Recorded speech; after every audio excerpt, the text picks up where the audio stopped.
is the newer velocity element, pressure and temperature sensor, all in one 4-pin connector.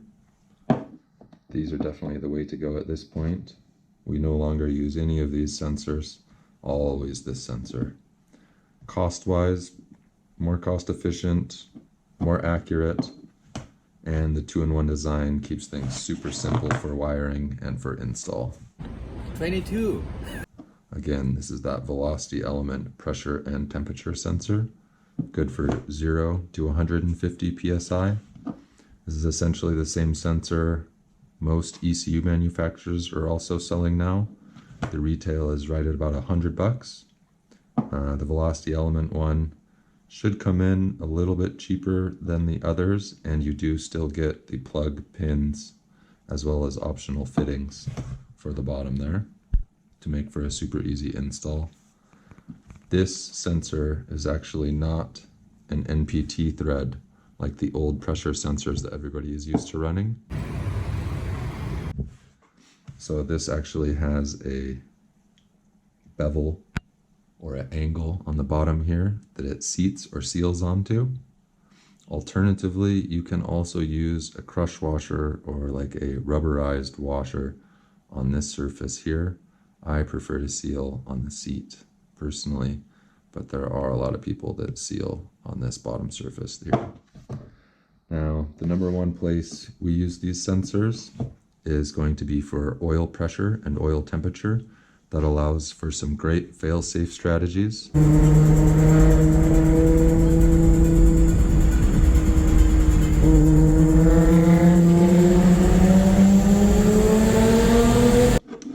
any of our aftermarket ECU packages. When we use it for fuel pressure and fuel temp, this also gives the ECU extremely valuable information. Fuel pressure is used by the ECU to calculate injector differential pressure, and that is used to calculate the flow of the injector at given differential pressures. Basically, if you have a fuel pressure sensor in the car and there's any problem with fuel pressure, say the pump starts to go, you get a leak, or most commonly what we see is the boost reference to the fuel pressure regulator will get a small hole or simply come off the regulator, causing a massive drop in fuel pressure. This is exactly how you save your engine. If you have a fuel pressure sensor set up and calibrated correctly in any of our ECU packages, the ECU will know that fuel pressure has dropped and immediately target lower boost, as well as implement a few other engine protection strategies depending on your specific build.